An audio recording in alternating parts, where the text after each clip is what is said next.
Today we will see the breakdown of the RBCs after the completion of 120 days. Okay, as I have told, the breakdown of the RBCs or its breakdown plus removal of the RBCs is known as the एरेप्टोसिस. Okay, so आज हम क्या discuss करेंगे? एरेप्टोसिस. Okay, एरेप्टोसिस. Breakdown and removal of the RBCs from the bloodstream, that is known as the eryptosis. Okay, so in the eryptosis we will see that how it takes place and what are the location of the eryptosis and what happens to the RBCs after the eryptosis. ठीक है, and first of all to discuss these things, एरेप्टोसिस होती किसकी है? What types of RBCs goes under the process of the eryptosis or goes under the process of breakdown and then removal? So RBCs, all the RBCs, those are completed their life cycle. 120 days हो गए, RBC है उसका 120 days complete हो गया. ठीक है, that undergoes under the एरेप्टोसिस. ठीक, any RBCs अगर उसमें कोई स्ट्रक्चरल प्रॉब्लम है, स्ट्रक्चरल इश्यू, मान लो कोई स्ट्रक्चरल इश्यू है. ठीक है, नेक्स्ट, अगर स्ट्रक्चरल प्रॉब्लम है, if there is certain functional problem और the RBC is the less functional और नॉन फंक्शनल, लेस फंक्शनल है या फिर नॉन फंक्शनल है, लेस फंक्शनल और नॉन फंक्शनल. ठीक है, फंक्शनल है तो आरबीसी जिनकी लाइफ साइकिल कंप्लीट हो जाती है, इधर दे आर स्ट्रक्चरली एबनॉर्मल और they are functionally abnormal, they undergoes under the eryptosis, which means breakdown and removal. Breakdown and removal. From where? Removal from bloodstream. Okay, so eryptosis is the process of breakdown and removal of the RBCs. What type of RBCs? Those have been completed their life cycle of 120 days or the older RBCs, and also the RBCs those are structurally abnormal or the functionally abnormal. So जो RBCs की life cycle complete हो जाए या structurally वो abnormal हो या फिर functionally वो एबनॉर्मल हो, they undergoes the under the process of eryptosis or the breakdown or removal. Okay, so next we are going to see that how does it takes place, how does the eryptosis takes place. ठीक है, अब 120 days हो गए हैं या फिर RBCs कुछ थोड़ी सी एबनॉर्मल है. ठीक है, सो उसकी प्लाज्मा मेम्ब्रेन में there is certain changes takes place, plasma membrane में कुछ चेंजेस आ जाते हैं. ठीक है, why they दो changes occur? Who changes actually they makes them susceptible or they makes them recognizable by a cell known as the macrophages. Okay, macrophages एक cells होती हैं, macrophages cells होती हैं. ठीक है, जो कि these are a type of WBCs. They does the phagocytosis. They does the cytosis. ठीक है, I am going to tell you what is phagocytosis and what are the macrophages. ठीक है, सो अगर आरबीसीज की लाइफ साइकिल कंप्लीट हो गई है तो उसके प्लाज्मा मेम्ब्रेन में कुछ चेंजेस आ जाते हैं. व्हाई दोस चेंजेस अकर?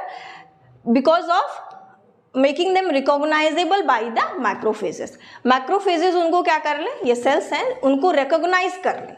ठीक है, इसलिए उनकी प्लाज्मा मेम्ब्रेन में कुछ चेंज आ जाते हैं. क्यों ये रिकॉग्नाइज कर ले? To does the phagocytosis. Phagocytosis of what?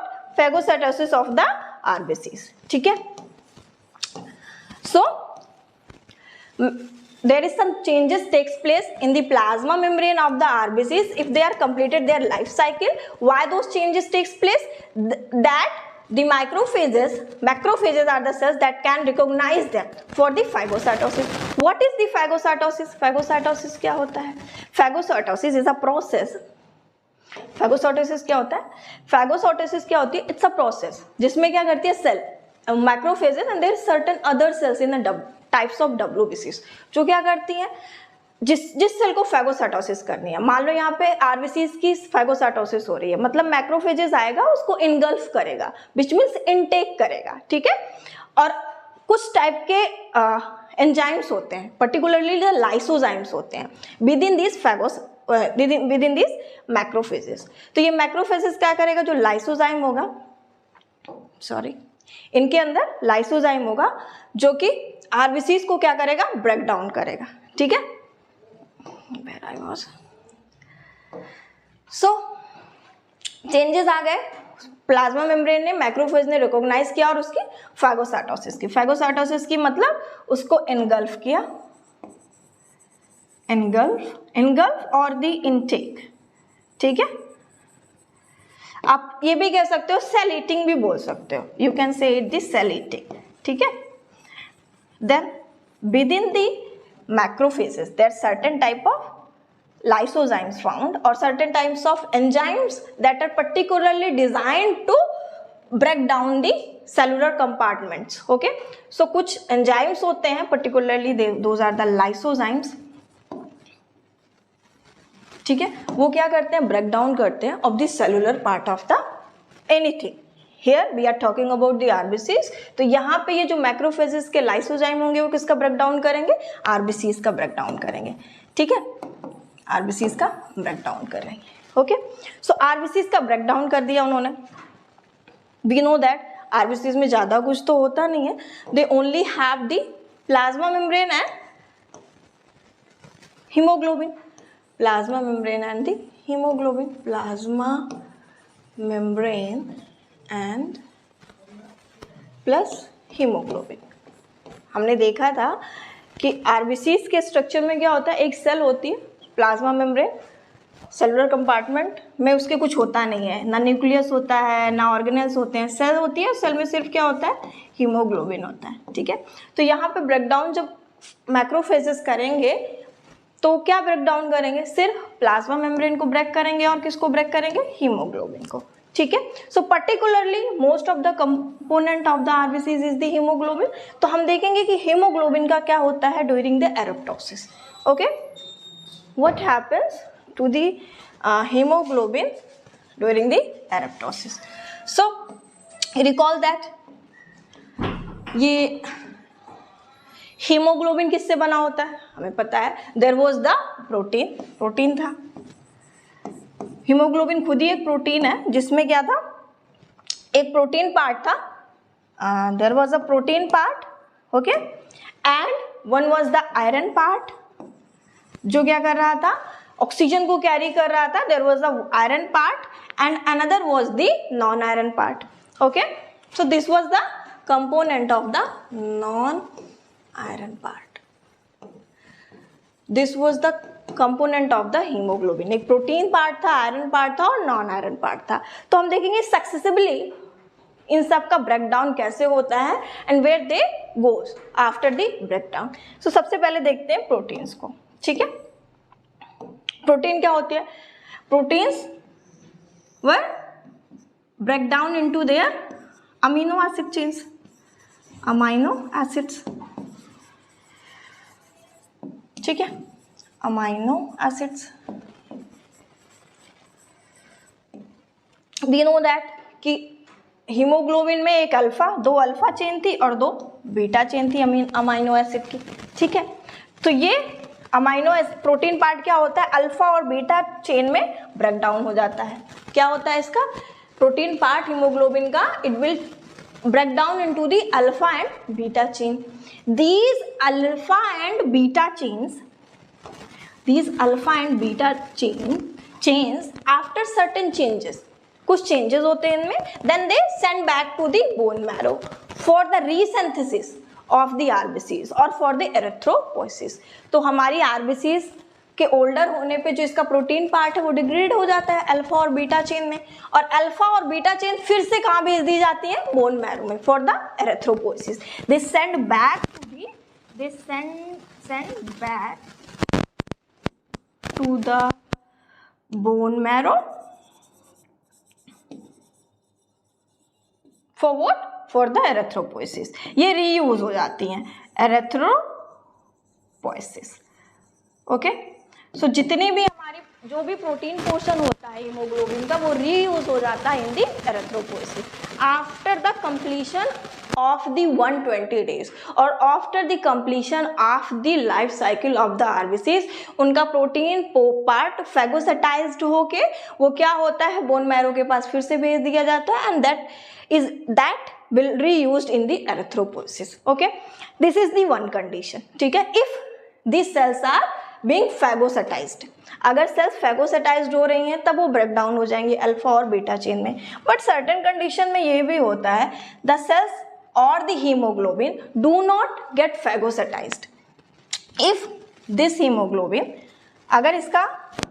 अगर इसकी फेगोसाइटोसिस नहीं हो रही है तब क्या होगा, तब ये प्रोटीन पार्ट क्या होता है, ये अल्फा और बीटा चेन में चेंज हो जाता है and that through the blood stream it send to the kidney and kidney remove it.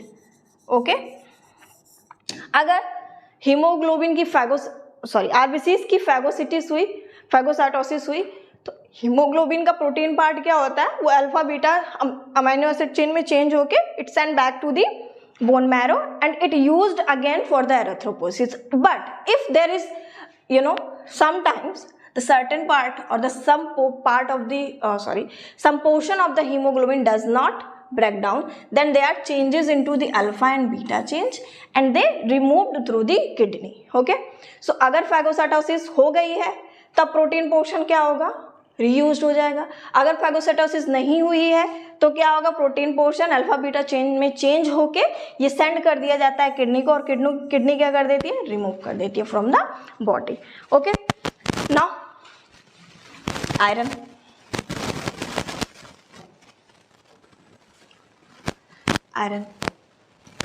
Iron का क्या होता है, what happens with this iron part, they stored for the some time stored in liver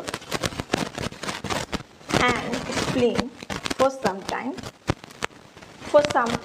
and then certain changes takes place in them. Okay, and then it also send back to the bone marrow for the erythropoiesis. अच्छा, इसका storage liver और spleen में ही क्यों होता है, we are going to see soon. Iron part stored in the liver and spleen for some time and then it processed again and sent back to the bone marrow for the erythropoiesis. It also sent back to the bone marrow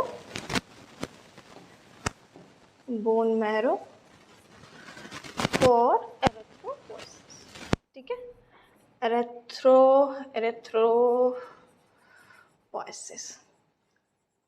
okay, so protein part भी bone marrow को resend कर दिया जाता है for the erythropoiesis. Iron part भी certain process के बाद वो क्या कर दिया जाता है, सेंड बैक कर दिया जाता है to the bone marrow for the erythropoiesis. Okay, next is the non iron part.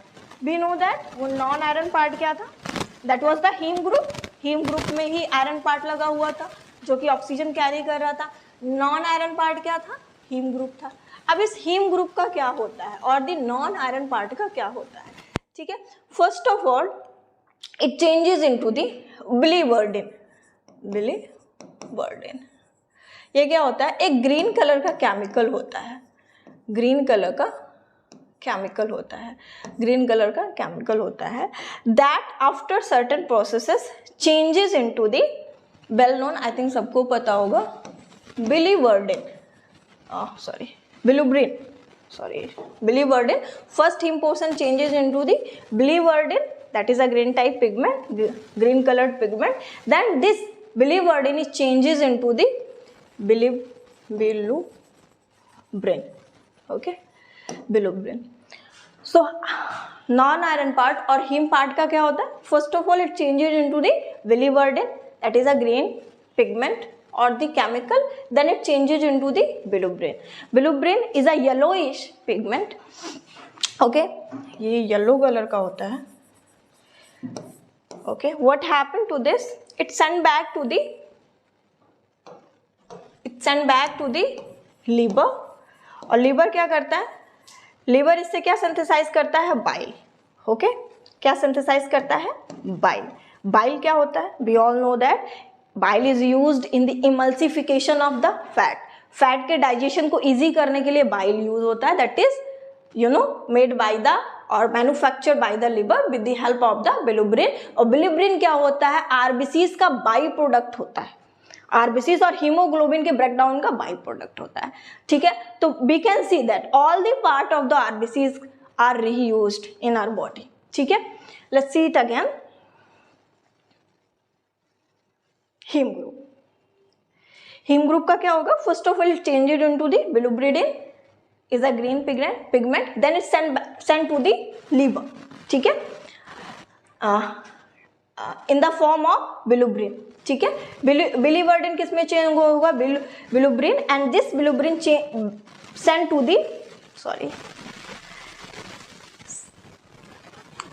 the liver with the help of certain types of protein. Okay, and then liver synthesize bile with the help of the bilirubin. Okay, sometimes the liver is not able to use all of its bilirubin because of some certain physiological inactiveness or failing of the liver, कोई disease हो, कोई कारण हो, so liver क्या करता है? पूरा bilirubin use नहीं कर पाता है to synthesize the bile. Okay, although some part of the bilirubin is also remove from the body with the help of the kidney, लेकिन मोस्ट ऑफ द पार्ट का क्या होता है? बाइल बनता है। बट इन सर्टेन केसेस, जब मान लो हमें कोई इन्फेक्शन हो गया, कोई डिजीज हो गई है, या फिर liver itself is not able to use all the bilirubin, in that case we see the a lot of bilirubin in our blood, और वो कंडीशन क्या हो जाती है? जॉन्डिस की हो जाती है। जब हमारे ब्लड में bilirubin by product of the RBCs बढ़ जाता है, then we suffer with the jaundice. ठीक है, हाँ, अब और ये bilirubin, one more thing about the bilirubin, जो if you see the colour of the plasma, blood plasma का अगर आप कलर देखोगे, it looks yellowish in colour. क्या होता है? ब्लड प्लाज्मा येलोइश कलर का होता है। ऑल्दो तो ये जो येलोइश कलर होता है ब्लड प्लाज्मा का, because of the bilirubin. Okay, plasma का जो येलोइश कलर होता है because of the plasmas yellow color given by the bilirubin. So RBCs के ब्रेकडाउन के बाद ये जो बिलिब्रिन येलो कलर का होता है, that also the part of the plasma that gives the plasma yellowish color. ठीक है, so अगर बिलिब्रिन पूरा यूज नहीं हो पाता है तो body suffers with the bile. Okay, let's see it.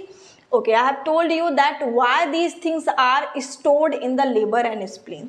Okay, as I have said that first of all, after the completion of the life cycle or of any denatured or the less functional RBCs undergoes the apoptosis. Okay, and first step of the apoptosis is the phagocytosis by the macrophages. Okay, तो first step में क्या होता है? phagocytosis होती है with the help of the macrophages, and these macrophages जो ये जो cells होती हैं, ठीक है, they are found in the reticuloendothelial system, and reticuloendothelial system में क्या organs आते हैं? phagomacrophages. Okay, come here. So ये मैक्रोफेजेस जो सेल्स होती हैं, they are mostly found in the liver, bone marrow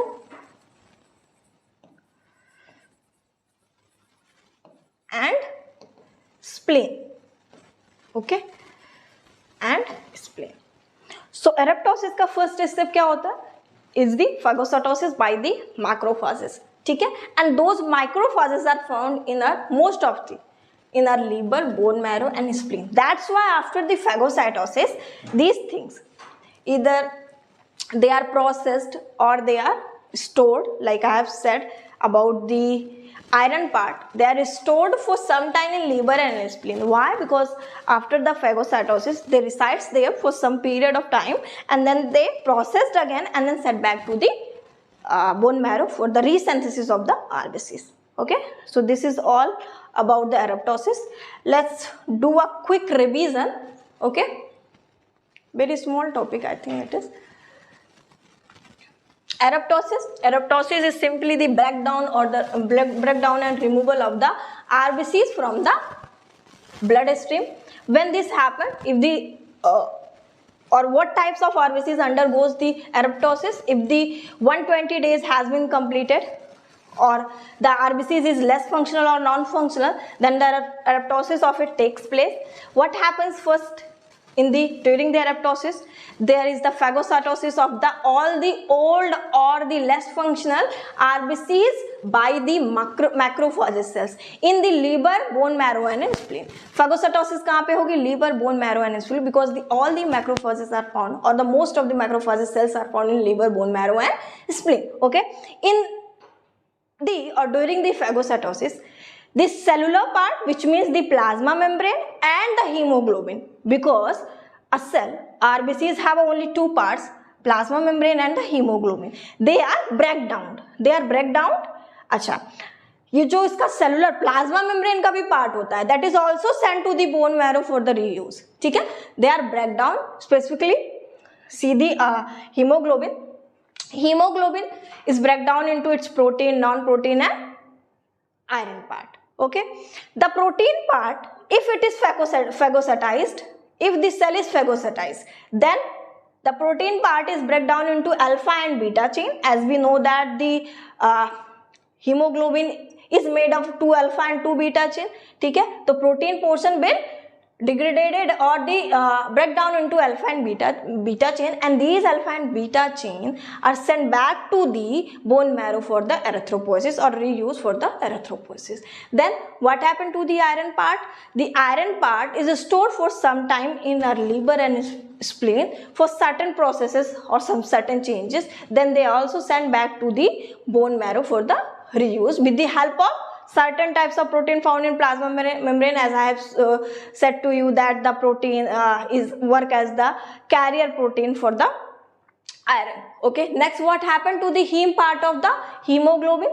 It is first changes into the biliverdin, is a green pigment, then it changes into bilirubin, a yellow pigment. That bilirubin is sent to the liver, that from that liver manufactures the bile. Bile is the chemical that is used for the emulsification or the making the digestion of the making easy digestion of the fats. ठीक है, तो liver क्या करेगा? Bile बनाएगा.